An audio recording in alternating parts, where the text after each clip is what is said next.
मेरा हमेशा कहना है कि आपके पेट भरने के लिए आपको खाना चाहिए रहता है ताकि एनर्जी रहे, तो माइंड के लिए भी आपको कुछ तो चाहिए। सो आई डेफिनिटली डू दिस। तो इस तरह से मैंने अपने आप को मैनेज किया।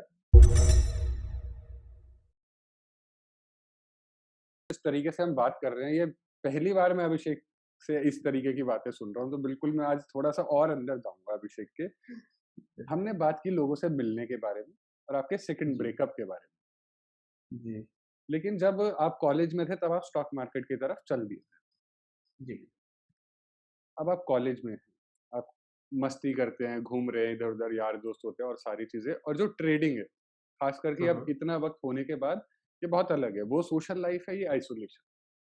जी, तो ये जो ट्रांज़िशन पीरियड होता है, ये बहुत मुश्किल है, ख़ासकर दोस्तों के साथ और रिलेशनशिप्स में।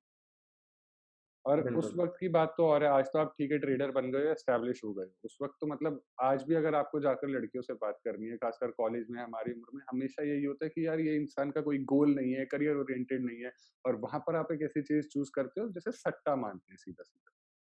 तो वो बिल्कुल। ट्रांज़िशन कैसा था और उस वक़्त की दोस्ती कैसी थी? तो देखिए ग्रेजुएशन तक तो मेरी दोस्ती काफ़ी अच्छी थी। इनफैक्ट टिल बट क्या बोलूँ 3 मैं बीकॉम ऑनर्स किया हुआ है। तो उसमें से first 1 and a half years तो अच्छी थी। बट जैसे-जैसे शेयर मार्केट का चस्का ऊपर गया, तो दोस्तों के ताने भी शुरू हो गए, भाई बदल गया है, टाइम नहीं है एंड ऑल दोज़ थिंग्स। उनको ये एग्ज़ैक्ट नहीं पता था कि मैं शेयर मार्केट की तरफ पुल्ड अप हो चुका हूँ। बिकॉज़ मुझे भी खुद ऑनेस्टली लगता नहीं था कि मैं क्या ही इधर डिस्कस करूँ इन लोगों से, बिकॉज़ वेवलेंथ मैच नहीं होगी। वो वहाँ पर हम बंक मारने की बात कर रहे हैं और मैं यहाँ पे बात करूँगा शेयर बाज़ार की। वो वहाँ पे बोलेंगे कि चल इधर कैंटीन चलते हैं, मैं इधर बात करूँगा इस चीज़ की। बाय द वे मैं आपको ये भी बता दूँ कि मेरे दोस्तों को भी आज तक नहीं पता है कि वो 3 साल तक हम जब भी कैंटीन गए ना, मैं इनके साथ जाता था क्योंकि ये लोग फ़ोर्स करते थे, चल, चल, चल। बट मैंने आज तक उस 3 साल में कभी भी कैंटीन में कुछ खाया नहीं।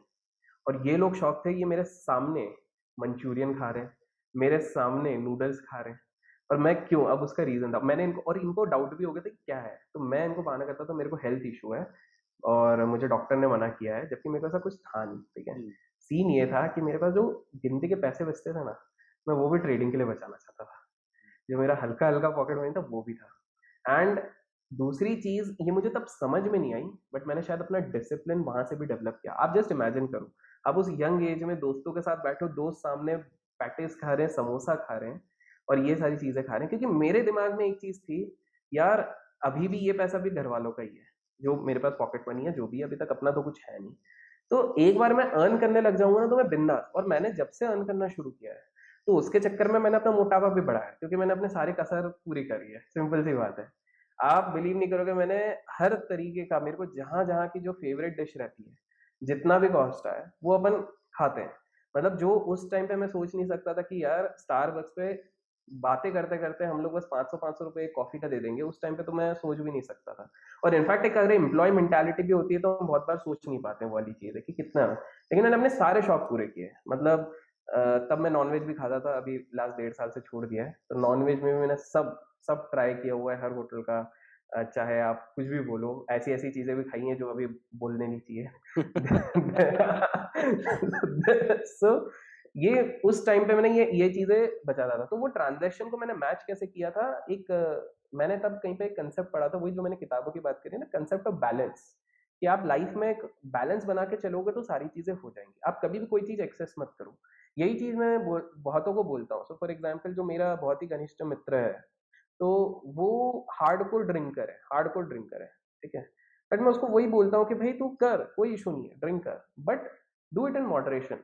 तू अपना फिक्स कर ले कि भाई बस इस संडे के दिन अपन को पीना है आराम से, and thankfully he has listened to me, thankfully. अब वो संडे तो नहीं, सैटरडे संडे करता है और स्मोक थोड़ा-सा 3-4 दिन करता है, बट ठीक है, तो वो भी धीरे-धीरे कम हो गया है। सो पॉइंट मेरा वही रहता है, उस टाइम पे भी मैं ये सोचता था बैलेंस का। तो मैंने उस टाइम से कुछ अच्छी आदतें ऐसी लगा ली थी कि फ्रेंड्स के साथ मेरा बीच में क्या हुआ था कि every second person I was meeting वो मेरा फ्रेंड बन जा रहा था। क्योंकि अपना एक कॉर्डियल रिलेशन हो जा रहा था।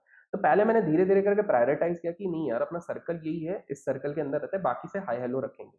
तो पहले ऐसा रहता था कि अगर कोई दूसरे सब्जेक्ट का बंदा भी आके बोलता था, "अरे भाई अभिषेक अपन को इधर चलना है", मैं चले जाता था। तो मैंने ये चीज़ें पहले कट ऑफ करी कि मेरे को टाइम कहीं से मैनेज करना है।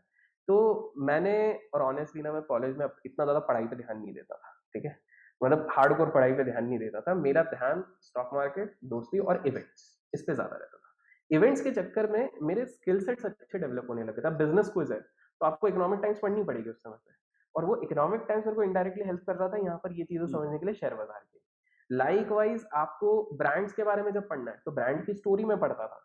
तो ब जैसे कि इकोनॉमिक टाइम्स पे एक आता था ब्रांड इक्विटी, आजकल मेरे को पता नहीं है, बहुत टाइम से मैंने देखा नहीं है, तो ब्रांड इक्विटी करके आता था, उसका अलग से पेपर आता था, जो लाइब्रेरी में मिल जाता था। तो ये चीज़ें मेरे को इनडायरेक्टली, तो मैंने 2 इन 1 काम हो गया था। मेरा इवेंट्स का काम हो रहा है, स्टॉक मार्केट की नॉलेज धीरे-धीरे आ रही है। दोस्तों के साथ जो बीच का टाइम बचा, कॉलेज का टाइम, जब भी बंक करना है, उनके साथ वो टाइम निकल जा रहा था। एंड हाँ, उस चीज़ पे मैं एक और चीज़ बता दूँ कि जो ग्रेजुएशन था, उस टाइम पे मैं हार्डकोर इतना ज़्यादा इंट्रा नहीं करता था, इतना ज़्यादा नहीं करता था। पोस्ट ग्रेजुएशन पे मेरे डायरेक्टर को भी ये चीज़ पता है, आज भी पता है, मेरे को कॉलेज में सबसे ज़्यादा मेरी लाइब्रेरियन जानती है। क्यों? बिकॉज़ पोस्ट ग्रेजुएशन में सिर्फ़ लाइब्रेरी में लैन केबल था उस समय पे, लैन मतलब वो जो केबल था। जो बाकी जगह तार वाला पर इंटरनेट अब लोगों को पता तार भी वा हाँ, एग्ज़ैक्टली वो वाला। तो बाकी जगह पर क्या, इंटरनेट का बड़ा फ्लक्चुएशन था, सिर्फ़ इधर एक सही था। तो वो मैंने अपना सिस्टम सेट कर लिया था। क्लास जाए भाड़ में जिसकी चल रही हो, मैंने सेलेक्ट किया था सिर्फ़ 2-3 क्लासेस मैं अटेंड करूँगा। कौन से? ये पोस्ट ग्रेजुएशन की बात है। एक करूँगा डेरिवेटिव्स की, ऑल्दो उसमें कोई ढंग का डेरिवेटिव्स कुछ भी नहीं सिखाते थे, मैं सिर्फ़ डिबेट करने जाता था। क्योंकि मुझे पता था कि ये वाला सब्जेक्ट मेरे को आता है। तो मैं ज़बरदस्ती ऐसे रियल लाइफ़ सिनेरियो लाके देता था, क्योंकि वो रहती थी, हमारा इन हाउस कैंपस था, तो वो शाम को रहती थी 4-5 बजे। 3:30 तक की ट्रेडिंग है, तो मुझे पता है कि कौन से ऑप्शन में क्या हो रहा है, कौन से डेरिवेटिव में क्या हो रहा है। तो जो वो लोग टेक्स्ट बुक थ्योरी पढ़ाते थे, मैं सीधा जाके प्रैक्टिकल वाले डिबेट करता था, जिसमें आधे टाइम क्लास ही कन्फ्यूज़ रहती थी कि पता नहीं क्या बात कर रहे हैं। तो वो मैं अटेंड करता था। फाइनेंस की 1-2 मैं अटेंड करता था, एंड 1-2 मैं रिटेल मैनेजमेंट और ये सब, क्योंकि इंटरेस्टिंग सब्जेक्ट था, वो अटेंड करता था। तो और बाकी टाइम मैं 6-6 7-7 घंटे ना इधर लाइब्रेरी में निकाल देता था। तो मुझे इनफैक्ट जब मैं उधर से निकला, तो उस दिन जब आखिरी दिन वो जो सेरेमनी-वेरेमनी होती है, उस टाइम पे भी मुझे गिफ्ट में एक बुक दी गई। तो सर ने बोला, बिकॉज़ हमने लाइब्रेरी के रिकॉर्ड देखे, सबसे ज़्यादा तुम लाइब्रेरी में ही रहते हो। अब वो राज़ मुझे ही पता है कि मैं लाइब्रेरी में क्या करता था, बट ऐसा नहीं है कि मैंने किताब नहीं पढ़ी है, I read a lot of books over there also, but main मेरा पर्पस वो रहता था। और वहाँ से बहुत सारे लोगों को ना एक डाउट भी हो गया था कि अभिषेक ने ना अपनी फीस तो इधर से ही निकाल ली है, लाइब्रेरी में बैठ-बैठ के निकाल ली है, and they were right to an extent निकाल ली थी। बट थिंग था कि मेरा तब पर्पस वो नहीं था, मेरा ये पर्पस था कि मैं कहीं जॉब भी नहीं करूँ, तो भी मैं इस चीज़ से इस इतना कैपिटल इधर से बिल्डअप कर लूँ कि मैं उधर रह जाऊँ। मेरे इनफैक्ट मुझे मेरे कॉलेज वालों ने, दे वर शॉक्ड, हमारा एक मॉक टेस्ट हुआ था, मुझे आज जस्ट बिकॉज़ बात हुई तो मेरे को याद आया, एक मॉक जो होता है ना इंटरव्यूज़ के पहले जीडीपीआई और इन सब का बिल्कुल। मॉक रहता है, जस्ट टू सी कि कौन-सा बच्चा कहाँ पे स्टैंड कर रहा है। वहाँ पे ऑल ओवर कैंपस जितने भी हमारे कुछ 250-300 लोग थे, माय रैंक वाज़ 3rd, ठीक है? My rank was 3rd। तो दे वर लाइक कि भाई ओवरऑल टोटल पे, तो दे वर लाइक कि यार ये बंदा तो बढ़िया प्लेसमेंट लेके जाएगा, और कॉलेजेस को कैसा रहता है कि अच्छा पैकेज जाएगा तो दे फील प्राउड एंड उनका मार्केटिंग हो जाता है। एंड मैं जो भी कंपनी आ रही है मैं बैठ ही नहीं रहा हूँ, नहीं बैठना है, महिंद्रा आ रही है नहीं बैठना है, नहीं बैठना है, बिकॉज़ मेरे माइंड में तो ट्रेडिंग वाला ही था। तो फाइनली मेरे को एक बार ट्रेनिंग और प्लेसमेंट डिपार्टमेंट आके बोला, भाई आपका सीन क्या है? आप बैठोगे, नहीं बैठोगे? मैंने कहा नहीं। तो बोले फिर आप लिख के दे दो कि you won't sit in placement. तो मेरा पूरा बैच शॉक था कि बंदे खर्च करके आते हैं इधर प्लेसमेंट के लिए, और ये बंदा नहीं बैठ रहा। बिकॉज़ मैंने तब डिसाइड किया था ट्रेडिंग का। लेकिन उसी के बाद फिर मेरे को जब कॉलेज से निकला, फिर मेरे को पड़ गया था वो झटका, जिसकी मैं बात करता हूँ।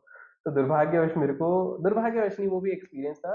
1 and a half to 2 years मुझे फिर जॉब करनी पड़ी। वो मैंने अपने खुद के बलबूते पे, I looked out for in Pune, वहाँ पे मुझे मिल गया था, इंटरव्यू क्रैक कर ली थी। मैं ऐसी सिचुएशन में भी था, मैंने एक बार ये भी सोचा था कि यार बीपीओज़ रहते हैं रात को, तो रात को अपन बीपीओ में काम करेंगे और सुबह-सुबह अपन ट्रेडिंग करेंगे। 20-25 हज़ार रुपए तो कर लेंगे, थोड़ी बहुत इंग्लिश आती है। बट मतलब शायद मेरा नसीब अच्छा था, उससे बेटर पैकेज मेरे को इन अ जॉब मिल गया था। तो मैंने बोला यार पहले जॉब करेंगे। जॉब करते-करते भी मैं ट्रेडिंग कर रहा था, तो मैं एक्चुअली जल्दी पहुँच जाता था। मैं ऑफ़िस 8 सवा 8 बजे पहुँच जाता था, प्री मार्केट एनालिसिस और ये सब करने के लिए, और ऑफ़िस का नेट बहुत अच्छा था। तो मैं वो चीज़ करने लग जाता था, और आपको सबसे मज़े की बात बताता हूँ, मेरा जो क्यूबिकल था, that was just in front of the manager, जो मेरा रिपोर्टिंग मैनेजर था। बट इसी चक्कर में उसको मुझ पे ट्रस्ट था कि मैं कुछ गड़बड़, कुछ गलत कर ही नहीं रहा हूँ। वाह! तो ही नेवर फोकस्ड। एक आध बार शायद डाउट हुआ था, बट ही थॉट कि काम कर रहा होगा, करने दो।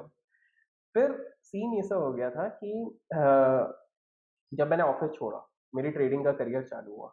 एंड सीन ये हो गया कि उसी ऑफिस के कुछ जो एम्प्लॉयज थे, they started seeking my advice for trading and investing, and they started making good money. ठीक है, हुँ। तो ये बात धीरे धीरे धीरे पहुंच गई मैनेजर तक, and manager actually started following me on social media profiles, and he realise कि यार कर तो लिया है इस बंदे ने कुछ ना कुछ। ही वाज थिंकिंग ये कुछ नहीं कर पाएगा उस टाइम पे, कि भाई ये ऐसे छोड़ के जा रहा है, because I didn't put up the paper also, मैंने पेपर भी नहीं किया था, क्योंकि थिंक एंड ग्रो रिच के जो हमारे ये है ना, ऑप्शन बी मत रखो, एक ऑप्शन तो वो कर लो, वो कुछ ज्यादा ही दिमाग में चढ़ गया था।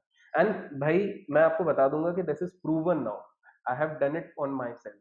When you keep multiple option at one point of time, जो इंडियन सोसाइटी की एक थिंकिंग है, नौकरी कर ले नौकरी नहीं होती, बिजनेस कर ले बिजनेस नहीं, तो वो जब आप 3 ऑप्शन रखते हो, मैं ये नहीं कह रहा हूँ कि गलत है, रखना चाहिए एक-एक टाइम पे, बट आप माइंडसेट ही वैसा बना के जाओगे ना कि मेरे पास तो I have something to follow upon, तो आप नहीं कर पाओगे।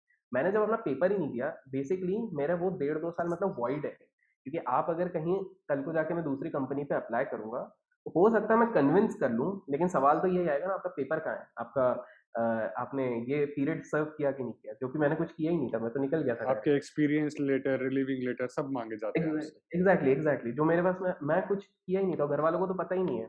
बट ये चीज थी, मैंने ये जब स्टेप लिया था ना उस टाइम पे, एक तो मेरा एक दोस्त था जो एक बिजनेस प्रपोजल के साथ आया था, आईटी बिजनेस का, तो मैंने सोचा था कि ठीक है पार्ट टाइम उस चीज पे भी अपन फोकस करेंगे।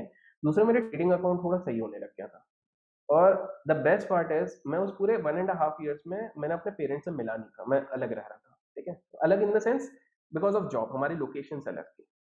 तो वो लोग को भी था, दिवाली में भी नहीं आ रहा है, दशहरा में भी नहीं आ रहा। After 6 months of this entire incident I went, पिताजी को आईपैड दिया, माताजी को घड़ी दी, और मतलब और 4-5 चीजें दी थी, मतलब अच्छी वाली शर्ट वर्ट दी थी, आई थिंक तो पीटर इंग्लैंड की उस टाइम पे दी थी। देन मॉम को थोड़ा उनका कुकिंग की कुछ चीजें दी थी, एंड दे वर लाइक अरे वाह प्रमोशन हो गया, मैंने नहीं जॉब छोड़ दी। तो दे वर लाइक क्या जॉब छोड़ दी और ये कहाँ से दे रहा है? तो मैंने बोला this is a proof of concept कि जॉब छोड़ ली तो भी आपका बेटा ठीक है, you don't need to worry about these things. अब इतना दे रहा है, आप वैल्यूएशन टाइप देखोगे तो उनने भी कैलकुलेट कर लिया था कि इतना इतना खर्चे पे दे रहा है, मतलब कुछ तो कर रहा होगा। तो मैंने उनको वही बोला कि डोंट वरी। तो obviously they were tense, because as I said government employ है, एक स्ट्रक्चर्ड उसमें, और किसी ने ये चीज करी नहीं है। But then my mom had faith, मेरी मदर को मुझ पे काफ़ी ज़्यादा वो था, पिताजी थोड़े से स्केप्टिकल रहते थे कि क्या पता नहीं क्या रिस्क ले लिया इसने। But somehow within a year they realised, और ये रियलाइज़ कब हो गया? रियलाइज़ तब हुआ जब मेरे थोड़े नेटवर्क बन गए, थोड़े कनेक्ट्स बन गए, और जो हमारी कॉलोनी की, जो एक हर कॉलोनी में ना एक फैमिली रहती है जिनके बच्चों का सब मिसाल देते हैं कि वो उनके उनके इनके जैसा बने, इनके बच्चे इनके जैसा। बिल्कुल, बिल्कुल। तो उन्हीं में से एक के बच्चे ने मुझे अप्रोच किया कि भाई यार तुम तो इन्वेस्टमेंट और ट्रेडिंग में बहुत सही हो, तुम्हारा बहुत नाम सुना है मैंने, ऐसा ऐसा करके, या मेरी हेल्प कर दो। And I help him to make some money, एंड ये बात फिर वायरल हो गई उधर कॉलोनी में। तो कॉलोनी से मेरे मदर और फादर को पता चला, यार आपका बेटा तो बहुत ही ज्यादा चीज कर रहा है ऐसा। तो देन दे रियलाइज कि नहीं, फिर कुछ तो कर रहा होगा, मतलब समझ में उनको तब भी नहीं आ रहा था क्या कर रहा मतलब है, बट पहले आपको एग्ज़ाम्पल दिया जाता था उनके जैसा बनो, फिर आप वो एग्ज़ाम्पल बन गए जिसके जैसा बनना है। एग्जैक्टली। और इस पे एक और ट्विस्ट है, उसी के 3 साल बाद उसी व्यक्ति को मैंने अपने कनेक्ट से दूसरे जॉब पे भी लगाया, because I was doing some corporate trainings also. So scene ये हो गया कि अचानक से, जैसे आपने कहा कि now I was being the example over there, तो वो चीज हो गई। मेरा ना ये सवाल पूछने का ना मतलब मकसद यही था, बहुत सारे लोगों को मतलब बहुत लोग बोलते हैं, कि यार ये मार्केट से इसने करियर बना लिया, ये वो कर लिया, ये आदमी अलग है, ये बड़े घर से आता होगा, ये बड़े शहर से आता होगा, ये जगह से आता होगा। लेकिन आज जिस तरीके से अभिषेक कार एक्सपोज़ हो रहा है ना मेरे सामने, ये इंसान हमारे जैसे जी। ही है। मतलब इनको भी कॉलेज में बंक मारने हैं, कैंटीन में बैठना है, दोस्तों को देखकर कॉम्प्लेक्स पता नहीं सही वर्ड होगा या नहीं होगा, पर लगता तो है कि यार सब आगे नहीं नहीं, होता है, complex is the right word actually. मैं उसको टेम्पटेशन कहता था, हुँ। मैं टेम्प्ट हो जाना, बट बिल्कुल बिल्कुल सही है। और मैं यही कहूंगा कि ये सारा गेम सिर्फ ट्रेडिंग नहीं, ट्रेडिंग इन्वेस्टिंग किसी भी प्रोफेशन है, माइंडसेट का गेम है। पहली चीज है जो सबसे बड़ी गलती होती है, लोग सक्सीड क्यों नहीं करते पता है ट्रेडिंग में, ट्रेडिंग एंड इन्वेस्टिंग में? क्योंकि वो सिर्फ ट्रेडिंग और इन्वेस्टिंग इसलिए आ रहे हैं क्योंकि उनके पड़ोसी ने पैसे बनाए, अब उनको बनाए। यही तो गलत चीज है। मेरा, आप देखोगे तो मेरा इंटेंशन ठीक है, एक इंस्पिरेशन सेट हुआ कि किसी ने पैसा बनाया, लेकिन मैंने कभी वो इंटेंशन सेट नहीं किया कि 1 साल में मैं इतना पैसा बना लूंगा। बीच में आया था वो फीलिंग, लेकिन मैंने कभी वो मेरा मेन एम नहीं था। मेरा एम था कि ये चीज़ इंटरेस्टिंग लग रही है, ये चीज़ हटके है, मुझे कुछ हटके करना है, and that is probably why ये अप्स एंड डाउन्स के बाद भी मैं इधर सस्टेन कर पाया। और मैं एक और चीज़ आपको बता दूँ कि ये आपकी एवर लर्निंग जर्नी रहती है। जिस दिन आपने सोच लिया कि मेरे को सब आ गया, गए खत्म। क्योंकि ये चीज़ मेरे साथ आई थिंक सो 5 साढ़े 5 साल पहले हो चुकी है। वो जो 21 लाख वाला है वो इसी चक्कर में हुआ था, ये वाला सीन। मुझे याद है मैं विवेक जी से बात कर रहा था, विवेक बजाज सर से, और जी, हम जब बात कर रहे थे दोनों, तो इट वाज़ लाइक कि ट्रेडिंग एंटरप्रेन्योरशिप की तरह है। ये कभी बंद नहीं होता, आपको रोज़ कुछ ना कुछ बिल्ड करना है।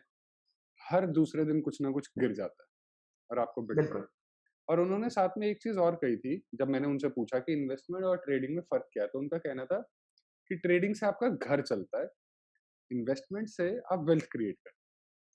आपके परफेक्ट। हिसाब से इन दोनों में फ़र्क क्या है, और आपको कैसे पता चला था कि आपको ट्रेडिंग सूट करती है और ट्रेडिंग में मुझे ये करना तो देखिए विवेक भाई ने जो चीज़ बोली वो बिल्कुल सही कही है, ठीक है? मैं भी ये कहता हूँ कि trading can make you rich, but investing is what will make you wealthy. है? हुँ, अब सीन क्या हो जाता है कि अ, बहुत सारे लोग बाज़ार में आते हैं जिनके पास इनिशियल कॉर्पस नहीं रहता, इनिशियल पैसा नहीं रहता, और उसके लिए वो मजबूर हो जाते हैं कोई एक तरीका ढूँढने के लिए जहाँ से वो पैसा बना सकें। अब मेरा ये था कि देखिए मेरे पास 2 तरीके थे। अगर मैं एक अच्छी कंप मैंने कॉलेज से उस समय पे प्लेसमेंट लिया होता, अच्छी जगह पे मैं जॉब करता तो शायद मैं 3-4 साल में उतना पैसा कर लेता जितना मेरे को कैपिटल चाहिए टू हुँ, किक स्टार्ट। लेकिन मैं वो चीज़ करता, अगर उतना पैसा मेरे को कमाना है तो कंपनी मेरे को उतना काम करवाती। तो मैं मार्केट पे फ़ोकस नहीं कर पाता, सिंपल सी बात है। बिल्कुल। तो मुझे मेरा अपना रास्ता चुनना था कि नहीं, मैं कुछ इस तरह से देखूँ, इस तरह का जॉब ढूँढूँ कि भई वहाँ पे ₹2 कम मिले, बट मैं मार्केट के साथ जुड़ा रहूँ हमेशा। भले ही वो जो भी हो, मैं मार्केट के साथ जुड़ा रहूँ। तो दैट वाज़ नंबर 1। एंड मुझे ये चीज़ समझ में आई ट्रेडिंग की। बेसिकली देखिए क्या होता है कि आप 10 चीज़ें करते हो। आप स्कैल्पिंग करते हो, आप इंट्राडे करते हो, आप स्विंग करते हो, सारी चीज़ें थोड़ी-थोड़ी करते हो क्योंकि अंदर आपके रहता है।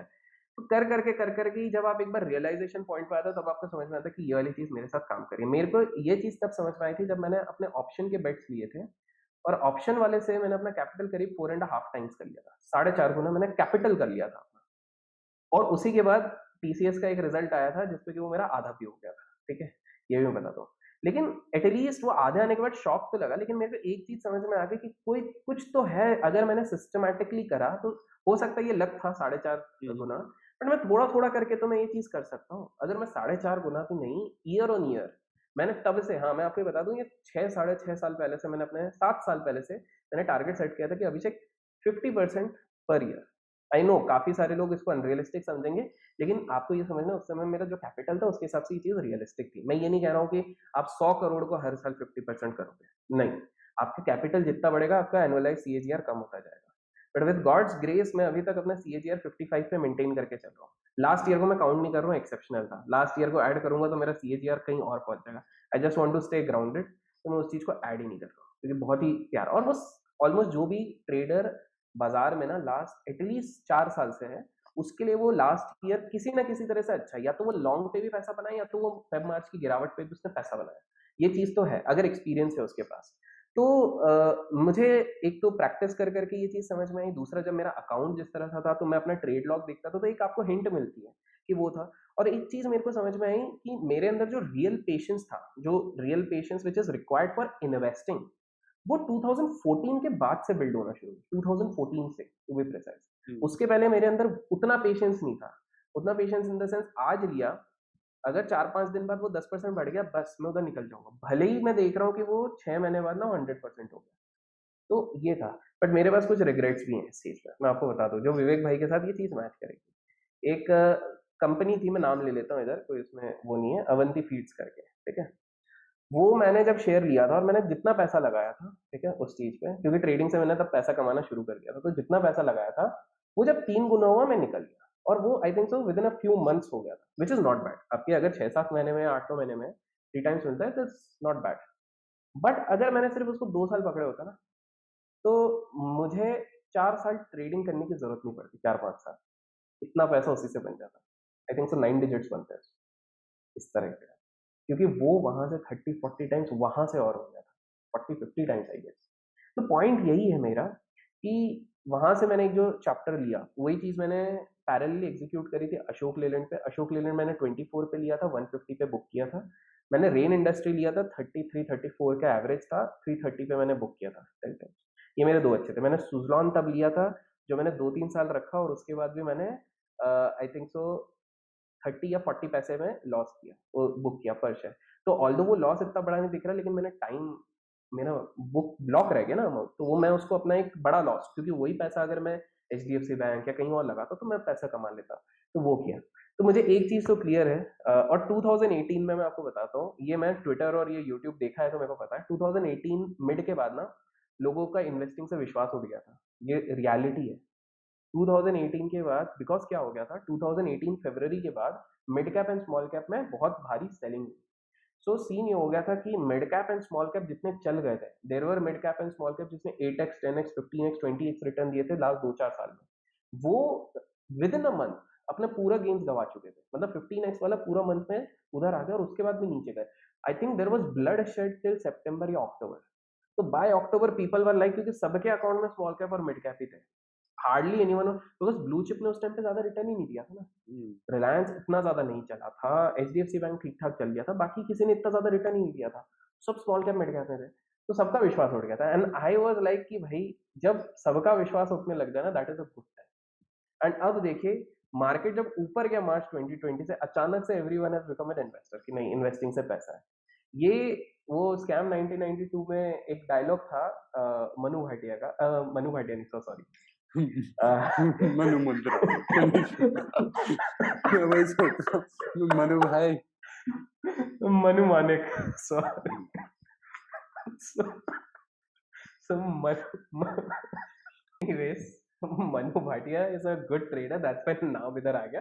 बट मनु मानिक की बात कर रहा था। सो स्कैम 1992 में भी, जब मनु मानिक ने एक डायलॉग बोला था उधर कि ये सब कुछ नहीं, भाव के खिलाड़ी हैं, भाव गिरेगा नहीं, ये सब निकलेंगे। And that is the reality, that is the reality with 90% people. मैं आपको लिख के देता हूँ, अचानक से अगर मार्केट किसी दिन 20-25% गिर गया ना किसी मंथ में, आधे लोग अपने म्यूचुअल फंड रिडीम कर लेंगे, मैक्सिमम लोग इधर से भागना शुरू कर देंगे, एंड फिर वो लोग स्टॉक मार्केट को गाली। This is the reality. तो मैंने एक चीज समझी वहां से कि वेल्थ तो बनेगा इन्वेस्टमेंट से, लेकिन उसके लिए मैं अपनी ट्रेडिंग कॉर्पस बना लेता हूँ। एंड फिर ये जो बेसिक ट्रांजेक्शन हुआ है मेरे अंदर 2017 के बाद से, 17 के बाद ज्यादा हुआ है, that I deliberately put at least 40 to 50% of my trading games in investing, at least. क्यों? Because I am not a person जिसको बहुत ज्यादा इन सारी, देखो भगवान की दुआ से सब कुछ है, अच्छी फैमिली है, घर बंगला उंगला सब कुछ है, बट आई डोंट नीड कि मेरे पास एक हेलीपैड हो। अभी फिलहाल मेरा ऐसा कोई भी वो नहीं है, जेट हो, ये हो, भगवान की दुआ से जितनी चीज चाहिए खुश रहने के लिए उतनी चीजें हैं। तो आई वॉन्ट कि दिस इज द टाइम कि मैं अपना एक सब्सटैंशियल कॉर्पस को इन्वेस्ट करते जाऊं, ताकि कंपाउंडिंग का मशीन चलता रहे। तो मैं क्या करता हूँ, मैं अपना टैक्स लाइबिलिटी हटा देता हूँ, बिकॉज ट्रेडिंग पे भी आप जब FNO कर रहे हो तो 32% लगेगा, प्लस हमारा जो टैक्स ब्रैकेट अलग जाता है उसके हिसाब से अलग। तो वो हटाने के बाद मैं एक रफ कैलकुलेट कर लेता हूँ कि ये बचेगा, I block that amount into investing.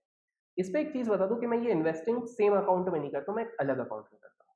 लोग आजकल क्या होता है कि आप प्लेज करके उसके अगेंस्ट में ट्रेड कर सकते हो, मैं वो मिस्टेक नहीं करना चाहता, because I have seen a lot of people जो प्लेज्ड शेयर्स के अगेंस्ट ट्रेड तो करते हैं, जिस दिन मार्केट पलटेगा कुछ समझ में नहीं आएगा ना, तो वो थोड़ा लेवरेज भी ज्यादा दे देंगे, तो उनका जो वो लॉन्ग टर्म होल्डिंग है मजबूरन उनको लॉस पे बेचना पड़ेगा। This is what happened in Feb and March 2020, जो लोगों को आज भी रिग्रेट होता है कि यार उस टाइम पे अगर अपन ने ट्रेडिंग में लेवरेज नहीं लिया होता इसके अगेंस्ट, तो हमारा लॉन्ग टर्म होल्डिंग बचता, और वही बजाज फाइनेंस आज ऊपर गया, वही TCS आज ऊपर गया, वही रिलायंस जो 800 का था वो ऊपर गया। तो ये मैं इसलिए उसको अलग रखता हूँ, उसको इन्वेस्ट करता हूँ। और मैं आगे चल के भी मैं आपको एक प्लान बताता हूँ कि मेरा आगे चल के इन द नेक्स्ट 10-15 ईयर 20 ईयर्स क्या प्लान है। प्लान इज कि मैं अब ट्रेडिंग का मेरा स्केल उस लेवल पे पहुंचा हुआ है जो मुझे एक लगता है, जिसके आगे मुझे ऐसा लगता है कि मेरा कैपिटल एप्रिसिएशन तो होगा, लेकिन उतनी स्पीड से नहीं होगा जितनी स्पीड से मैं इधर आया। ऑनेस्ट कन्फेशन, उतनी स्पीड से नहीं होगा, बिकॉज आपका कैपिटल एक साइज पे आता है, तो आपका एक कंफर्ट लेवल आपका समझ में आने लगता है कि यार इसके आगे इतना जब बड़ा बना है तो मैं इतना रिस्क नहीं ले सकता हूँ। दैट इज नंबर 1, और इसमें कोई गलती नहीं है। जिम साइमंस जो बिलियनर है, 66% का रिटर्न बनाते हैं, he is not taking new funds into house for the last 6-7 years. वो बोलते हैं कि मैं यही 50 बिलियन या 100 बिलियन डॉलर्स का जो हम मैनेज करते हैं उसके ऊपर 1 रुपया नहीं लेंगे। क्योंकि उनको भी पता है कि उसके आगे भले ही वो एल्गो करते हैं, मशीन करते हैं, उसके आगे वो स्केल शायद नहीं कर पाएंगे, and that is his humbleness कि उनको ये चीज समझ में आती है, ये वाली चीज। एंड इसलिए आपने देखा होगा मैक्सिमम जो बड़े बड़े ट्रेडर होते हैं ना, वो एक लेवल के बाद वो इन्वेस्टर बनते हैं। बिल्कुल। हम लोग सोचते हैं कि ये क्यों बन रहे हैं, ये इसलिए बन रहे हैं बिकॉज मार्केट में थोड़ा लिक्विडिटी का इशू है। सेकंड है, हम सबको पता है, हम जो स्पेक्यूलेट करते हैं ना, हम जिगर हाथ में लेके चलते हैं, इस चीज को हम कह सकते हैं। तो जब हम इतना लेके चले हैं और जब हमारी एज थोड़ी थोड़ी होती जाती है, मैच्योर होने लग जाते हैं, तो we don't want to take that sort of risk. Why so big businessman at the age of 50-60, चाहिए तो उनके पास पूरा पैसा है, वो अगर लेवरेज लगा के ट्रेडिंग करने आ जाए तो कितना पैसा बना ले, बट वो स्टिल इन्वेस्टमेंट क्यों जाते हैं? क्योंकि उनको पता है यार, हमको रिस्क, एक्सट्रीम रिस्क लेके साल का 50% नहीं बनाना है, हल्का सा रिस्क लेके अगर साल का 10% भी बनता है, that is, hmm, and that is why they go for the investment model, and that is why they go for the PMS model, जिसमें 50 लाख रुपीस मिनिमम आपका इन्वेस्टमेंट किसी भी पीएमएस में। तो ये रीजन है। तो मैं भी उस स्टेज पे धीरे धीरे आ रहा हूँ जहां पर मेरा मैक्सिमम ये है। मैंने बस उस चीज को मल्टीप्लाई करने के लिए एक अपना जो एक प्लान बनाया, जो मैं आपके चैनल पे बताता हूँ। मेरा वो प्लान है कि मैं, एक मेरा स्टैंडर्ड पोर्टफोलियो रहेगा जिसपे 60% ईटीएफसी रहेंगे, exchange traded funds, Nifty 20, junior 20, और आपका निफ्टी 20 ले रहा हूँ, जूनियर 20 है। मतलब मैं तो फरवरी 2020 से ले रहा हूँ, मैंने ट्विटर पे भी ट्वीट किया था एक बार। और एक और ये है जूनियर, हाँ मैंने थोड़े रियल एस्टेट के भी 20 दिए हुए, इंफ्रा 20, ऑल्दो उसमें लिक्विडिटी ज़्यादा नहीं होती है, बट मेरा ऐसा मानना है कि आने वाले 10-20 साल में ये अंडर परफॉर्म किया, अभी तक उतना परफॉर्म नहीं किया, और इंडिया में जिस तरह का पॉपुलेशन बढ़ रहा है, कॉमन सेंस, ये चीज़ आगे कहीं ना कहीं तो होगी। और मैं इंडिविजुअल क्यों इंफ्रास्ट्रक्चर की कंपनी में नहीं डाल रहा हूँ, क्योंकि उसका आंसर सिंपल सा है कि ट्रांसपेरेंसी बहुत कम है हमारी इंडियन इंफ्रास्ट्रक्चर कंपनी में। तो कब कौन सी कंपनी कर्जा ले ले, डेट कर ले, कहाँ पे कुछ बड़ा बड़ा केस हो जाए, तो वी डोंट नो। सो मैं उस चीज से दूर रहता हूँ। बाकी ये चीज है, तो एक वो पोर्टफोलियो बनाया, और दूसरा जो मेरे अंदर का एक एपिटाइट है, जो मेरे अंदर की एक इच्छा है कि कल को अगर वो चीज परफॉर्म कर जाए तो I can match the legends, is where I am building a portfolio for small cap and mid cap. वहां पर मैंने वही अमाउंट डाला है, एक अच्छा अमाउंट डाला है कि वो अगर चले भी गया तो आई एम लाइक, चले गया ठीक है। बट हाँ, वो मेरे लिए शायद चले गया तो अमाउंट ठीक है, एक नॉर्मल इंसान के लिए वो चले गया तो बहुत बड़ी चीज हो जाएगी। बट वो मेरा प्लान ये है कि एक तरीके से आप समझो मेरा ड्रीम प्रोजेक्ट है वो। हुँ, क्योंकि वो, अगर मैं जिस लेवल पे सोच रहा हूँ मल्टीप्लाई हो गया, थोड़ा अनरियलिस्टिक लगेगा अभी के, बट 40-50x आने वाले 15-20 साल में, मैं बड़ा एक होराइजन ले रहा हूँ, वो हो गया तो that itself will rack me into some of the top investing community members in our country. तो इसीलिए मैंने वो लिया, क्योंकि मैंने थोड़ा स्टडी करा बड़े इन्वेस्टर्स को। अब कोई भी, अगर आपको स्टॉक मार्केट में पैसा कमाना है, तो फिर तो आप ब्लू चिप्स में भी लगा लो तो आप पैसा तो कमा लोगे, सिंपल है। हुँ, लेकिन बड़ा पैसा कमाना है तो राकेश जी ने टाइटन तब नहीं लिया था जब टाइटन इतना बड़ा बन गया था, एग्ज़ैक्टली। तब लिया था जब no one knew about Titan, no one was talking about Titan. 3 रुपए में, नहीं तो कहाँ मिलेगा, बड़े होने के बाद आपको 3 रुपीज में थोड़ी मिलेगी company. Likewise Radha Kishan Damani sir took HDFC bank, जब हमारे इंडिया में सिर्फ एसबीआई को ही लोग जानते थे, उसके अलावा कुछ नहीं जानते थे। He picked HDFC bank, saying कि भाई पेडर रोड रहेगा और क्वालिटी क्वालिटी रहेगा, ही सेड दिस थिंग, तो उनने तब लिया। रमेश सर ने, रमेश दमानी सर ने, ही पिक्ड इन्फोसिस व्हेन, तब कोई सोच ही नहीं सकता था कि आईटी कंपनी ऐसा। आपको पता है इन्फोसिस का जो आईपीओ आया था, वो आज तो, आजकल आप आईपीओ देखते होंगे तो सब ओवर सब्सक्राइब रहते हैं, वो अंडर बिल्कुल। सब्सक्राइब टाइप गया था इन्फोसिस, वैल्यू कम पे गई थी इन्फोसिस की। नो मतलब आप सोचो, होप नहीं था लोगों के पास, हुँ, एक तरीके से अंडर सब्सक्राइब था या जो भी था, होप तो नहीं था, नो वन वाज थिंकिंग कि Infosys can grow that big. वो तो फिर बाद में Y2K वाला सीन हो रहा था और बहुत सारी चीजें हो गई थी। अच्छा, आपको ये भी, आपके दर्शकों को बताता हूँ, ये आपको चार्ट्स पे नहीं दिखेगा, यही चीज होती है, एक्सपीरियंस है, आपको समझ में आता है जब आप पढ़ते हो, एक्सपीरियंस लेते हो। इन्फोसिस का आपने हाईएस्ट प्राइस कितना देखा है इन्फोसिस का, क्या लगता होगा इन्फोसिस का कितना तो होगा? मैंने हाईएस्ट प्राइस नहीं, सच में नहीं देखा। अंदाजन देखिए, अंदाजन कुछ भी एक नंबर देखिए। 1500। 13,800 गया था, चार्ट पे नहीं दिखेगा आपको। ये तेरह किस हजार वक़्त आठ की बात हो रही है? 2000 डॉट कॉम बबल। ओह! बोनस और स्प्लिट्स के बाद आपको चार्ट पे चीजें दिखती है। 13,800, आपको पता है उसकी वैल्यूएशन ऐसी हो रही थी, यूएस की उस टाइम पे सारे ऑटोमोबाइल कंपनीज का जो साल भर का रेवेन्यू आता है, इन्फोसिस के लिए एनालिस्ट प्रेडिक्ट कर रहे थे हर क्वार्टर में इन्फोसिस अकेला उतना $1 बिलियन का रेवेन्यू देगा, इस तरह से वैल्यूएशन की जा रही थी। If I am not wrong, उस समय पे काफी सारी कंपनी 200 पी पे कोट कर रही थी, प्राइस टू अर्निंग रेशियो, जो बहुत ज्यादा इंसेन होती है, हाई होती है। और उसके बाद जब इन्फोसिस और विप्रो गिरे, अगले 7 साल तक उन्होंने अंडर परफॉर्म किया था, कुछ रिटर्न नहीं किया था। बोनस स्प्लिट के बाद जब सारी चीजें गिरी, 7 ईयर तक। जी, जी आपने सुना होगा, जी share, it itself was at 10,000 rupees. हमारे केपी ज़्यादा ही महाशय बड़ा केतन बबल नहीं पारेख था, ने, मतलब ये तो उस वक़्त की बात है जब मैं तो लिख भी नहीं पाता था स्टॉक मार्केट। आपको मैं बता दूं, हम लोग अभी सोच रहे हैं कि मार्च का सबसे बड़ा रैली है। नहीं, 88 और 89 जिसने देखा उसको पता है। आपको पता है 80, अभी एक सिंपल सा एग्जांपल देते हैं। मान लीजिए आप बहुत लकी थे और आपने सारा इन्वेस्टमेंट मार्च 2020 में कर दिया, पैसा तो बनाया, ठीक है। जिसने भी किया उसने मार्च में करा, अप्रैल में किया, मई में किया, जून में किया, पैसा तो बनाया। कितना बनाया होगा ऑन एन एवरेज? अगर उसने 10 स्टॉक लिए होंगे तो मैक्स साइड पे 3 गुना या 4 गुना, करेक्ट। एवरेज के हिसाब से ले रहा हूँ, एक एक स्टॉक 8 गुना हो गया होगा, एक एक स्टॉक 2 गुना, एक एक वहीं पे रह गया है। आईटीसी लिया हो तो वहीं पे रह गया, टीसीएस ले लिया तो थोड़ा ऊपर हो गया, रिलायंस ले लिया 3 गुना इस हिसाब से, और स्मॉल कैप ले लिया ये 2 से 3 गुना। उस टाइम पे 88 और 89 के बीच में 20 to 35 टाइम्स आपका पोर्टफोलियो हो रहा था। आप जान के हैरान हो जाओगे, जो म्यूचुअल फंड्स थे उसमें सेक्टरल म्यूचुअल फंड जो आईटी वाले आए थे, वो 6-6 7-7 महीने में डबल ट्रिपल रिटर्न दे रहे थे। डबल ट्रिपल म्यूचुअल फंड, 20-30% नहीं, टू और हंड्रेड उस परसेंट वक़्त 300। पर क्या था, जैसे डॉट कॉम बबल तो 2000 में था, तो उस वक़्त पर क्या था? वहां से बबल बनना शुरू होता है ना। बबल तो जब फट जाता है तब हम बोलते हैं कि उस टाइम पे बबल था, हिंड साइड में हम बोलते हैं। बनना तो शुरू पहले से ही हो जाता ना, 88 89 से। सो 88 89 से, because of the operators at that time, Ketan Parekh also got active, तो वो रिग कर रहे थे। वो जैसे एक शेयर था H F C L, I think so था, I think so H F C L था। तो उसको उसने, if I am not wrong, 40 रुपए का शेयर था, 4 डिजिट्स का बना दिया था 1-1.5 साल में, 1.5-2 साल में, ऐसा कुछ था इस तरह से। उस टाइम पे एक और ऑपरेटर थे जो खुद प्रमोटर बन गए थे, मिस्टर डालमिया करके थे, आई थिंक सो, हाँ, दिनेश डालमिया, ठीक है। अच्छा, तो ऑपरेटर ही प्रमोटर बन गए। हाँ, वो तो भैया उनके बहुत किस्से हैं बाजार में, जो इंटरनल वाले हैं उनको पता होगा, जो मुंबई वाले हैं उनको पता है। दिनेश तो ये भाई डालमिया, साहब, डीडी सर। जी, तो इनने इन्होंने क्या करा था, इनने अपनी बहुत सारी कंपनी तो सब्सिडरी कंपनीज खोल ली थी, लिस्टिंग करा ली थी। केपी के साथ मिलके ये अपने प्राइस रिगिंग करवाते थे। हर दिन फॉरेन कोलैबोरेशन की न्यूज आते थे, इसके साथ न्यूज हो गया। अब कोई बंदा न्यूज देख रहा है, टीवी देख रहा है, उसको क्या पता सही है कि गलत है। इन पे बाद में किसी एक विसिल ब्लोअर ने तो पहले पीछे भी पड़ा था पता करने के लिए। जो हमारे सबसे बड़ी एक विसिल ब्लोअर मैम है स्कैम 1992 की, वो भी शायद पड़ी थी इनके पीछे, सुचिता मैम, वो भी पड़ी थी। तो ये चीज थी। और इन्हीं दोनों के चक्कर में तो कैलकाटा स्टॉक एक्सचेंज बर्बाद हो गया। Calcutta stock exchange was one of the pioneer trading hubs. Absolutely. Ketan Parekh ने वहां से शुरुआत करी थी, वो वहां पर ऑपरेट करता था आईटीसी। और आज तक अब पता नहीं क्यों नहीं हो रहा है आईटीसी ऑपरेट, बट जो भी हो, उस टाइम पे वो आईटीसी करते थे। आईटीसी तो तो इस वक़्त स्टॉक मार्केट के चेहरे का सबसे बड़ा मीम है। वो मीम स्टॉक ही है। कब चलेगा नो वन नोस। और आधे लोग तो मुझे ब्लेम करते कि सबसे ज्यादा ये मीम का तुमने ही शुरू करवाया आईटीसी पे। बट मेरा इसमें कोई दोष नहीं है भाई, मैं तो हल्के एक फुल्के चीज़ वो मैं और करता हूँ। पूछना चाहूँगा अभिषेक आपसे, जैसे अभी हम्म, हमने बबल की बात की।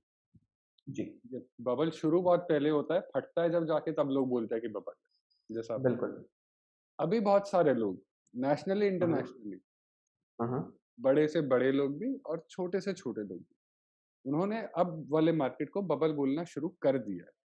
कुछ का कहना है फटने हम्म, वाला है, बस कल भी फट सकता है, वो परसों भी फट सकता है।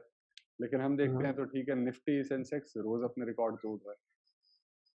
चल क्या रहा है ये फिर मार्केट में? क्या ये एक्चुअल में बबल है, ये बर्स्ट होगा? क्योंकि मुझे भी लगता है कि पार्टिसिपेशन जिस हिसाब से बढ़ा है, हम्म, बहुत अच्छी बात है, हेल्दी है, सारी बातें हैं। लेकिन हम्म। पेस जो है, वो पेस के लिए शायद हमारा इंफ्रास्ट्रक्चर ओवरऑल तैयार नहीं अब देखिए, ये तो अपन अभी फिलहाल एजम्पशन में बात कर सकते हैं, है। बट मेरा ये है कि एक लिक्विडिटी ड्रिवन रैली है पूरी। Liquidity in the sense, US में सेंट्रल गवर्नमेंट ने छापे पैसे। मैं उस पर टेक्निकल आपको समझाता हूँ। ये चीज मैंने स्टडी इसलिए करी थी, देखिए जब फरवरी में मार्केट 12,200 पे था, उस टाइम पे मैंने जब देखा था बाजार को, मैंने बहुत सारे फंडामेंटल एस्पेक्ट देखे थे, मैंने बोला था ये बहुत बुरा गिरेगा। उस टाइम पे कोरोना नहीं आया था, ठीक है। And मैंने पब्लिकली ये चीज बोली थी कि ये 12,200 से, मेरा ये था कि 6,500 तक आएगा। 7500 तक आया, मैंने फ्यूचर्स में रोल ओवर करके अच्छा शॉर्ट्स लिए थे, अच्छा खासा। इंडसइंड बैंक मैंने 4 डिजिट पे मारा था, वो ट्रिपल डिजिट आ गया था। मेरे दोस्त ने तो मुझसे ज्यादा कमाया था उस चीज पे। बस मेरी ये हो गई थी कि मेरा आखिरी जो लॉट्स थे उनका ट्रेलिंग स्टॉप लॉस 9400 पे हिट हो गया, मतलब क्योंकि वो नीचे गया सर्किट पे 7500, उसके बाद 2-4 दिन बाद ऊपर जाना शुरू हो गया। तो मेरा स्टॉप लॉस उधर हिट हो गया, तो मैंने बोला यार चलो ठीक है अभी हो गया। मैंने पब्लिकली बोला भी, मेरा एक पॉडकास्ट जो चलता था उस पर मैंने ये चीज बोली भी कि मेरा स्टॉप लॉस हिट हो गया, मैं निकल रहा हूँ अभी, मैं अब शॉर्ट अभी फिलहाल के लिए नहीं बनाऊंगा। ये चीज थी, उस पर भी मेरे को काफी मॉकिंग होती है कि भाई तुमने बोला था 6500, भाई बट 12,200 उस टाइम पे किसी ने ये भी तो नहीं बोला था ना कि इतना गिरेगा, कोरोना भी नहीं आया था। वहां से अगर 75, और देखिए it is just a game of probability. काफी लोग बोले जो मेरे को फॉलो करते थे कि नहीं सर आपने बिल्कुल सही बोला था, मैं बोलूंगा कि नहीं वो शायद अनुभव था, थोड़ा बहुत एक्सपीरियंस था, वो चीज हो गया था कि बहुत एलिवेटेड था। तो लिक्विडिटी में क्या हो गया कि सेंट्रल बैंक्स जो यूएस की थी उनने एक समझदारी काम करी जो मुझे नहीं लग रहा था। मैंने भूल ही गया था कि हम अभी 21st सेंचुरी में, मैं इसको सोच रहा था कि जो 1927 1940s में जो चीज हुई थी यूएस में हुआ था, तो उस टाइम पे बस एक चीज थी कि सेंट्रल गवर्नमेंट ने, सेंट्रल बैंक ने उस टाइम पे सपोर्ट नहीं किया था, जिसके कारण रिसेशन आया जो 25 साल तक था, 25 ईयर्स तक मार्केट कहीं नहीं गए थे। इस बार एक चीज थी कि इन लोगों ने हिस्ट्री से चीजें सीख ली थी कि भाई अगर कुछ होगा तो हमको स्ट्रिक्ट नहीं होना है, हमको लोगों को हेल्प करनी है और मार्केट में पैसा धनाधन भरना है। तो they started making a lot of money, Fed बहुत ज्यादा प्रिंट करने लग गया। अब इसमें होता क्या है, जब फेड बहुत ज्यादा प्रिंट करता है तो ये मनी को कहीं ना कहीं डिप्लॉय करना रहता है। तो जो बहुत सारे हेज फंड्स थे, बड़े बड़े इंस्टीट्यूशंस थे, they always try to look for emerging nations also to park their funds. क्यों? उसका सिर्फ दो रीजन है। पहला चीज है, जो बड़े बड़े फंड हाउसेस रहते हैं जिनका एक एक क्लाइंट 40-50 करोड़ रुपए लेके आता है, उनके क्लाइंट को वो अकाउंटेबल होते हैं। उनको पता है कि इंडिया एक ग्रोइंग स्टोरी है। उनको ये नहीं पता कि इंडिया कब पूरी तरीके से पीक आउट करेगी, बट उनको पता है ग्रोइंग है। तो कल को अगर इंडिया ग्रो कर गई और उनने अपना पैसा इंडिया में नहीं डाला और सिर्फ यूएस में डाला, तो उनका क्लाइंट उनसे 10 सवाल पूछता है कि तुमने इंडिया में क्यों नहीं इन्वेस्ट किया। तो just to safeguard that thing they always want to invest. और जब सर्कुलेशन बढ़ जाता है तो उनका इन्वेस्टमेंट अमाउंट भी बढ़ जाता है। तो बाहर से पैसा आया, जो एफ का फरवरी में 50,000 करोड़ के भी ऊपर उन्होंने निकाल लिया था। That was record high after 2008 जो लेमन क्राइसिस हुआ था, उसके बाद रिकॉर्ड हाई था। बॉन्ड से बहुत सारा सेलिंग हो रहा था, बॉन्ड्स मार्केट जो यूजुअली होता नहीं है, वहां से बहुत सारे सेलिंग हो रहा था, लेकिन वो सारा पैसा डबल फ्लो में आने लग गया। पहला चीज तो वो होने लग गया। प्लस डीमैट, हमको सबको पता है, ये तो न्यूज हर जगह है कि सबसे ज्यादा खुलने लग गया है। तो ये जो लिक्विडिटी बेस रैली आनी शुरू हो गई है, लोग आने लग गई थी स्टार्टिंग फ्रॉम प्रॉपर, अगर मई 2020 से मैं कहूँ तो प्रॉपर वहां से जो शुरू होने लग गई कि थोड़ा लोगों ने एक्सेप्ट कर लिया कि कोरोना है, ठीक है। और एक चीज जो उस टाइम पे मुझसे मिस हो गई थी वो ये था कि मार्केट में हम हमेशा कहते हैं कि बाजार, टोटल मार्केट कभी भी अगर 14 के पी पे आ जाता है तब घर बार बेच दो और सब कुछ खरीद दो। और जिस दिन 7500 टच किया था ना, उस दिन 14 पी था। तो मेरे पहचान के एक स्मार्ट निवेशक हैं आपके तरफ से, उनने उस दिन 16 सीआर 16 करोड़ ईटीएफ्स में डाले। आप सोचो वो कहाँ पे बैठे हैं, और वो अभी भी नहीं निकाल रहे। इज लाइक मेरे को तो जो वैल्यू मिला है, अब तो इधर से गिर भी जाए तो भी मेरे प्राइस पे नहीं आने वाला। तो he is enjoying, he put up good stocks, उनने लिया, बढ़िया शांति से बैठे हुआ। तो पॉइंट यही चीज है, मेरे अंदर उतनी ऑडेसिटी नहीं थी, मेरे अंदर उतना वो नहीं था कि मैं उधर खरीद लूं। मैं तो ये 14 पी वाली चीज उस दिन देखी भी नहीं थी, पता था, लेकिन यही चीज होता है जब आप मोमेंटम में रहते हो तब आपको ध्यान नहीं रहता। तो ये चीज थी। तो कमिंग टू योर पॉइंट, क्या ये बबल है? ऑनेस्टली अभी बबल मेरे हिसाब से पूरा बना नहीं है। बबल कब होता है? जो मैंने ऑब्जर्व किया है, जो मैंने स्टडी करी है उसके हिसाब से, जब आप बोलते हो this is the next big thing, this economy is unstoppable, इस तरह के जब आपको नरेशन सुनने मिल जाते हैं, या एवरी पीई इज जस्टिफाइड, लेकिन लोग क्वेश्चन उठा रहे हैं, लोग अभी भी बोलते हैं कि ये पी जस्टिफाइड नहीं है। और चौथा जो सबसे बड़ा एक सिग्नल रहता है, क्रैपी स्टॉक्स, वो अपने ऑल टाइम हाइस पे कोट करने लग जाते हैं। तो क्रैपी स्टॉक्स चलने शुरू हो गए हैं, ठीक है, बैंकरप्ट तो हो कंपनी गए। चलना शुरू हो गई, ये हो गए, लेकिन अभी पीक आउट नहीं हुई है। तो मेरे हिसाब से वी नीड सम ट्रिगर। और जब मैं ग्लोबली भी देखता हूँ, देखो रियल एस्टेट के टाइम पे real estate is the next big thing, IT के टाइम पे India is never going to be the same, IT is the next big thing, IT सब कुछ बदल देगा। टेलीकॉम 2007-8 में भी आया था, उस टाइम पे आइडिया, एमटीएनएल और भारती सब ले रहे थे, आइडिया 190 या 150 का था उस टाइम पे, सब ले रहे थे। तो because data is going to change this thing, तो अभी वो नरेशन धीरे धीरे आ रहा है, बट मुझे नहीं लगता इतने जल्दी फटेगा। हो सकता है डिप आएगा आज नहीं तो कल, क्योंकि जिस तरह का मार्केट चला है वो डिप आएगा। बट मेरा कैलकुलेशन कहता है कि वो डिप आएगा भी तो भी हमारा निफ्टी जो है स्पॉट, वो 11,000 के नीचे अभी इतनी आसानी से नहीं है। अगर वो 15,000 को भी ब्रेक करके आता है वो 11। एंड अब ऐसी चीज हो जाएगी। अब मैं आपको एक इंटरेस्टिंग चीज बताता हूँ, ये मैंने बिहेवियरल फाइनेंस में ये चीज पढ़ी थी। इसमें एक चीज बताई थी, उन्होंने स्टडी करी थी ग्लोबली 100 बबल्स के बारे में, ठीक है। एक ट्यूलिप मैनिया था, आपको पता है ट्यूलिप मैनिया क्या था? नहीं। ट्यूलिप फूल होते हैं, ठीक है, फ्लावर होता है। इसका आज से कुछ साल पहले, मतलब अपन तब बॉर्न भी नहीं हुए थे, उस विदेश में इसका क्रेज चला था। उस फूल के लिए लोग 6,000 रुपए देने को तैयार थे, 6,000 रुपए, 7,000 रुपए फूल।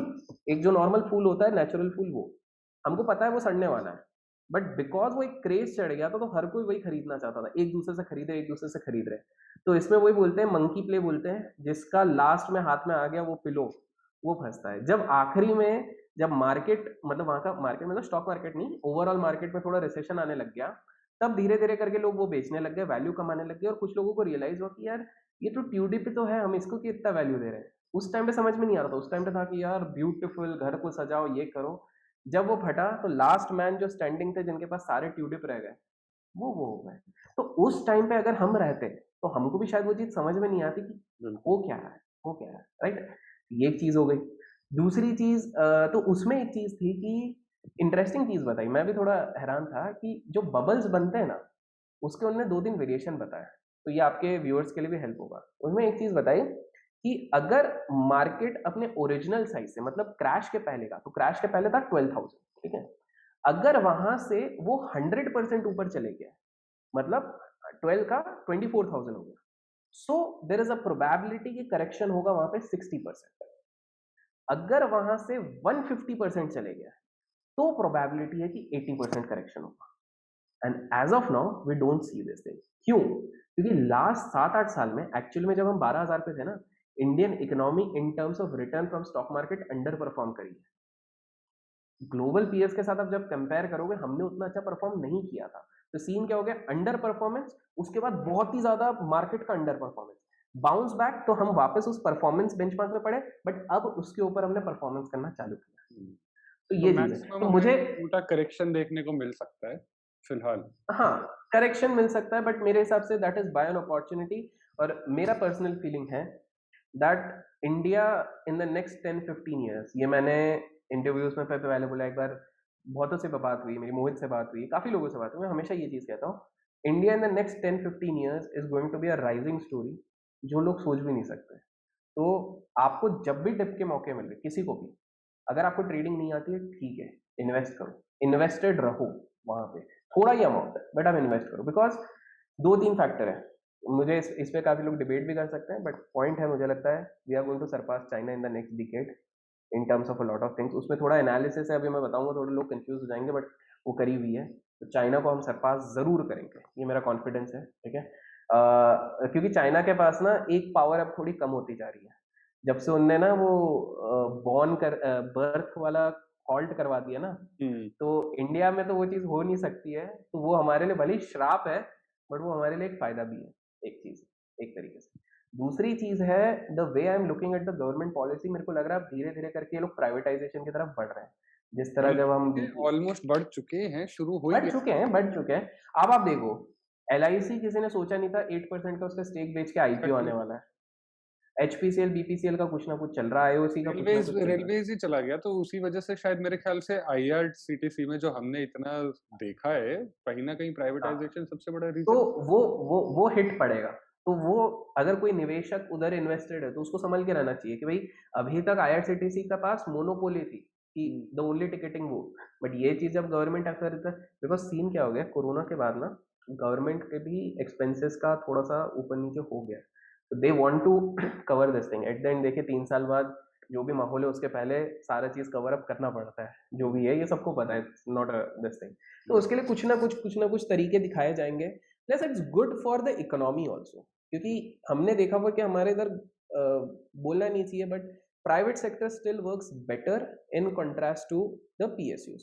फिर आप देखो ना, जब 2020 का फॉल हुआ, तो जो अच्छे स्टॉक्स थे प्राइवेट सेक्टर्स, मोस्ट, मैं इंडसइंड RBL की बात नहीं कर रहा हूँ, उनका कोई अलग भी केस था, यस बैंक के भी बुक्स थे, CCD के भी थे, वो बहुत NPA हो गए थे। बट एक जनरल अगर आप देखते हो तो उस टाइम पे जब फॉल हुआ था, तो हमारे जैसे रिलायंस हो गया, HDFC बैंक हो गया, जितने भी आप फैमिली ओन्ड या प्राइवेट बिजनेस बोलो या ये चीज बोलो, they were down from their 52 week low level पे आ गए थे, ठीक है। मतलब उनके 2-4 साल के शायद लो के नीचे चल रहे थे, 3-4 साल के लो पे। बट पीएसयू कंपनीज 13 ईयर की लो पे चल रही थी, 13 साल की लो पे। व्हाट डज इट से? इट सिंपली शोज कि इंस्टीट्यूशंस को भी मौका मिले तो वो निकलने के लिए रेडी है इस चीज से। उनको उतना फेथ नहीं है पीएसयू में। 13 साल का लो वर्सेस 4 ईयर का लो, यू कैन नॉट कंपेयर। और मार्केट 13 साल के लो तो पे तो नहीं आया था ना, एक तरीके से देखा जाए, ठीक है। उतना आए भी तो भी बाकी स्टॉक्स क्यों नहीं आए, पीएसयूज भी क्यों आए? That itself showed the weakness over there. अभी भी आप देखोगे मार्केट पूरा जहां से था वहां पे रनअप करके ऊपर गया। हैज पीएनबी रिक्लेम्ड इस लेवल, जो इस लेवल पे था? नहीं। ओएनजीसी भले ही चला, हैज इट रिक्लेम्ड? भेल, आपको जान के हैरानी होगी, जब 2007 में था प्री स्प्लिट, 2000 रुपीज का था। 2000 रुपीज का भेल था। आज भेल पूरी का दाम पे मिल रहा है 60 रुपीज पे। तो अब आप चार्ट पे देखोगे तो आपको सिर्फ 440 कुछ दिखेगा, 420 440।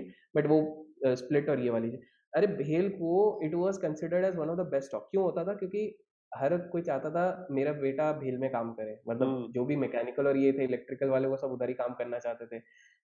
इंडेक्स का कोर स्टॉक था, हाई वेटेज था, एलआईसी का इन्वेस्टमेंट था, बड़ी बड़ी कंपनीज का इन्वेस्टमेंट था उस पर।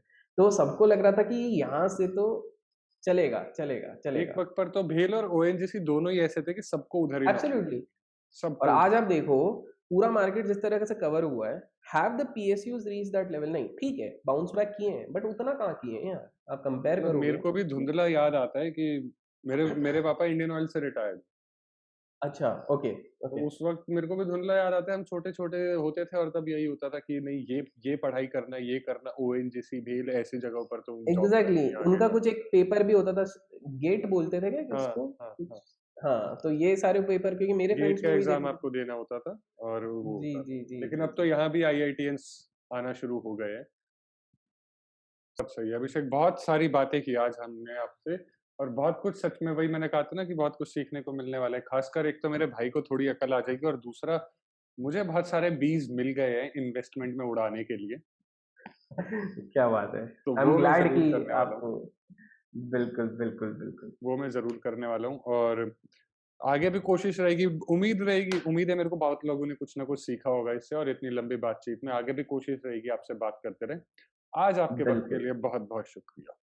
बहुत धन्यवाद आपको इधर बुलाने के लिए, thank you so much. Thank you so much Abhishek.